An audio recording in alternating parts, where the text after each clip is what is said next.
Hello मित्रमैत्रिणींनो, आजचा video tick मत की मत टिक.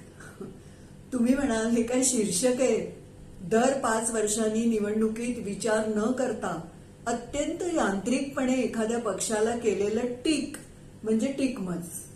मतदान हा आपला हक्क आणि कर्तव्य सुद्धा अगदी पवित्र कर्तव्य वगैरे आहे. हे वाक्य आपण मतदानाला पात्र झालो तेव्हापासून ऐकत असतो. पण त्यासाठी काही विचार करतो का हा मुद्दा आहे. मत देताना टिक केल्यासारखंच करतो आपण अनेकदा. कसं ठरवतो ते? आपलं कुटुंब, मित्र, गोतावळा अमुक पक्षाला मतदान करत आलेत म्हणून मीही तसंच करणार. मला अमुक व्यक्ती आवडते म्हणून मी अमुकच पक्षाला मत देणार. मग तो पक्ष कितीही अयोग्य आणि अन्याय्य गोष्टी करत असला तरी. तुमच्याही सहज लक्षात येईल हा काही सूज्ञपणा नव्हे. लवकरच मतदान करायचंय या पार्श्वभूमीवर सत्ताधारी भाजपचं वागणं जरा तपासूया. मतदारांनी भाजपला 2019 मध्ये चांगल्या मताधिक्याने निवडून दिलं. त्यानंतर सरकारने काय काय केलंय? या यादीत काही ठळकपणे अक्षम्य असणारी कामं आहेत आणि त्यांचे दूरगामी परिणाम होणार आहेत. या सरकारचे निवडणूक रोखे, उघड उघड लबाडीची योजना, देशातला आजवरचा सर्वात मोठा आर्थिक घोटाळा, एक प्रकारची खंडणीखोरी, राजकीय पक्षांना देणगी देणाऱ्या लोकांची नावं केवळ सरकारला कळणार, इतर कोणालाही नाही. देणगीदार तो पैशाचा स्रोत गुप्त ठेवू शकणार. इतकंच नाही तर माहिती अधिकारात सुद्धा ही माहिती मिळवण्याची सोय नाही. नैसर्गिक न्यायाचं सरळ सरळ उल्लंघन. देणगीदाराचा काळा पैसा पांढरा करायला चक्क सरकारचीच मदत. तसं करून एक प्रकारे देणगीदाराला अंकित करून घेणारा हा कायदा सर्वोच्च न्यायालयाने चक्क असंवैधानिक ठरवला. म्हणजे खुद्द सरकार बेकायदेशीरपणे वागत स्वतःच्या पक्षाचा कार्यभाग साधून घेत होतं ना. तेही निवडणूक आयोगाचं आणि रिझर्व्ह बँकेचं त्याबद्दलचं प्रतिकूल मत आणि सल्ला धुडकावून. याचा अर्थ केवळ प्रचंड बहुमताच्या जोरावर हम करे सो कायदा असंच सरकार वागलं हे आक्षेपार्ह नाही. एक बरं झालं की सर्वोच्च न्यायालयाने स्टेट बँकेला आदेशच दिला आणि तपशील द्यायला सांगितले. त्यातही स्टेट बँकेने लाचारीने सरकारला पाठीशी घालणारी मुदतवाढ मागितली. तीही फेटाळली गेली. रोख्यांची माहिती मिळण्याचा मार्ग मोकळा झाला. पण हे केव्हा झालं? त्यासाठी 2018 सालापासून सर्वोच्च न्यायालयात पाठपुरावा करावा लागला.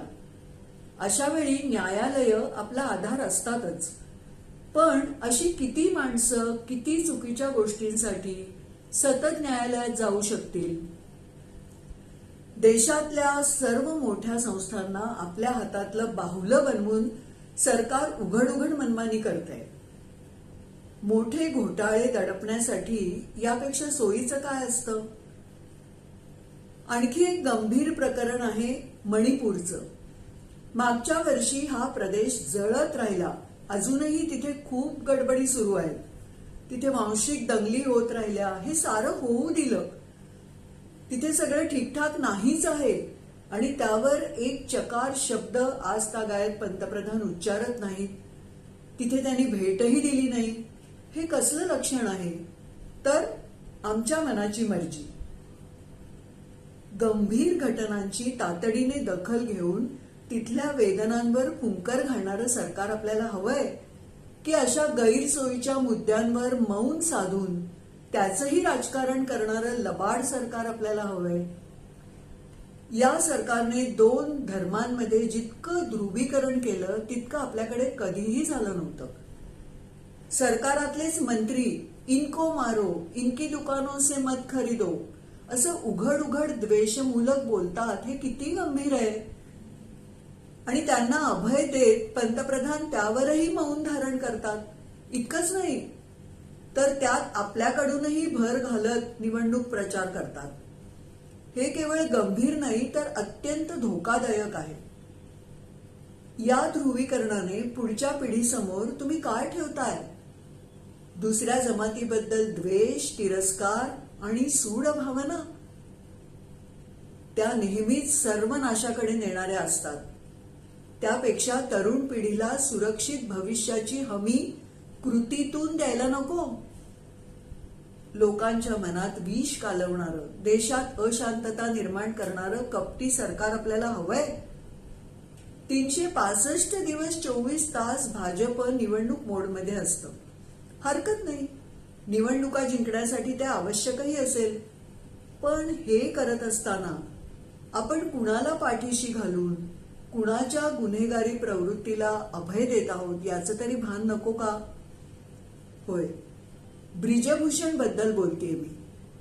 लैंगिक शोषणाचे आरोप असलेल्या या बाहुबली भाजपाई खासदाराला सरकारने बिनदिक्कत पाठीशी घातलं. विनेश फोगट, साक्षी मलिक आणि इतर मल्लस्त्री खेळाडूंनी प्रामाणिकपणे पुराव्यानिशी केलेल्या प्रदीर्घ आंदोलनाकडे दुर्लक्ष केलं. अजूनही या पदक विजेत्या महिला न्यायाच्या प्रतीक्षेत आहेत. का? तर ब्रिजभूषणला वाचवून सरकारला निवडणूक जिंकायला मदत होणार आहे म्हणून. ही अनीती नाहीये. सरकारी धोरणं, निर्णय चुकू शकतात, मात्र ते आखतानाच मनात काळबेरं असणं, तज्ज्ञांचे सल्ले धुडकावून बेमुरवतखोरपणे स्वतःचे अजेंडे रेटणं, या चुका नसतात, ते अपराध ठरतात. अपराध. मोदी की गॅरंटी हा तर उद्दामपणाचा उत्कृष्ट नमुना. आणि हल्ली उद्दामपणाला कणखरपणा समजण्याची एक पद्धत आहे. त्यांनीच काढलेली ही पद्धत. सरकार नव्हे तर मी, माझं, माझी गॅरंटी हे शब्द एकाधिकारशाही नाही तर दुसरं काय दर्शवतात? आणि ही गॅरंटी लोकांच्या धान्यांच्या पिशव्यांवर, बसवर, गाड्यांवर सर्वत्र सतत दिसणार, अगदी निवडणुकीच्या दिवशीही, नंतरही. मग कुठे गेली आचारसंहिता? कुठे आहे लेव्हल प्लेइंग फील्ड? कुठे गेली निवडणूक आयोगाची स्वायत्तता? ही केवळ काही उदाहरणं आहेत. अशी असंख्य उदाहरणं गेल्या 10 वर्षात घडली आहेत. त्यातली अनेक आम्ही या चॅनलमधनं तुम्हाला उलगडूनही दाखवली आहेत. दर दिवशी यात भरच पडतीये. तर आता ठरवा, तुम्हाला मतदानात केवळ मनाशी टिक करून बटन दाबायचंय की कर्तव्याला जागून विचारपूर्वक खरं मतदान करायचंय? उद्याच मतदानाचा दिवस आहे. टिक मत नाही तर मत टीक, मत टीक असं म्हणायचंय. पटतंय ना? तर मग विचारपूर्वक मतदान करा. हा व्हिडिओ जरूर शेअर करा, आमचं चॅनल सबस्क्राईब करा आणि लाईक करा. नमस्कार.